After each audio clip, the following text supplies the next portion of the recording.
dalam mata kuliah Manajemen Strategi dengan saya Hartiwi Prabowo.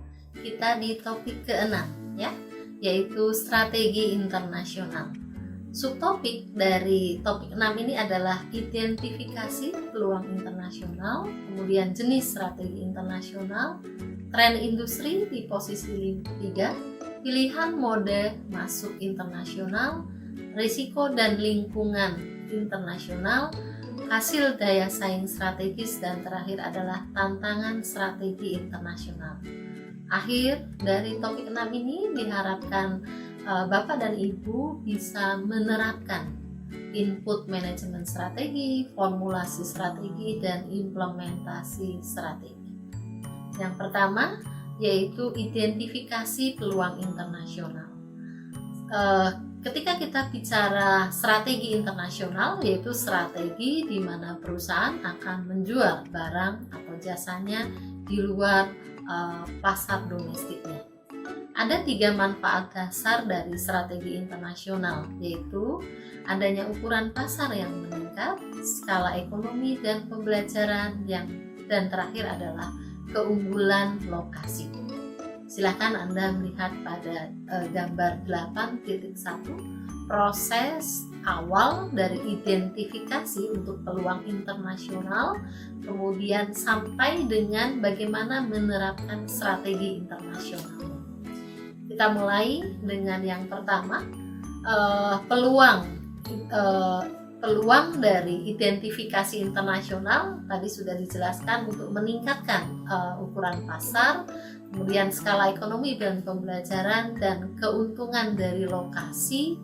Kemudian dengan melakukan alternatif strategi internasional, yaitu diantaranya adalah strategi level bisnis internasional, strategi level corporate internasional yang akan kita perdalam lebih lanjut. Corporate internasional itu terdiri dari strategi multi domestik, strategi global, dan strategi transaksional.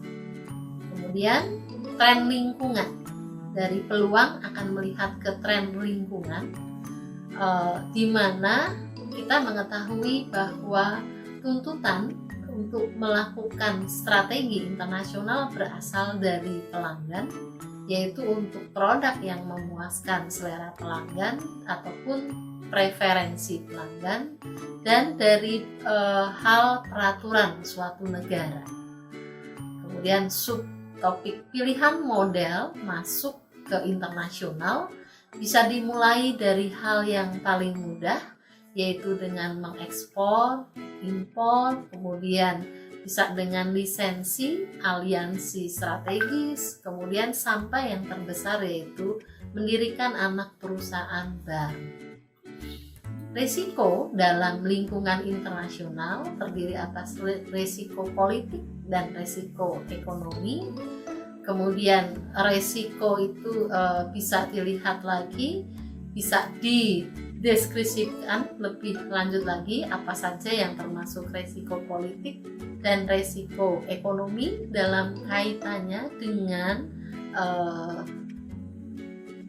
transaksi di negara lain. Silahkan Anda melihat pada figur 8.6. Kemudian berkaitan dengan strategi internasional yang dijalankan akan menimbulkan hasil daya saing strategi, yaitu diversifikasi strategi dan pengembalian internasional atas hasil dari strategi internasionalnya. Kemudian yang kedua adalah inovasi yang bisa ditingkatkan, dan yang ketiga adalah tantangan dari strategi internasional.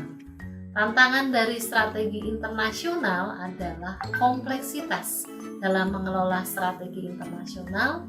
Yang kedua adalah batasan untuk ekspansi internasional. Untuk lebih detailnya, Bapak Ibu silahkan Anda pelajari lebih dalam di buku Manajemen Strategi. Terima kasih.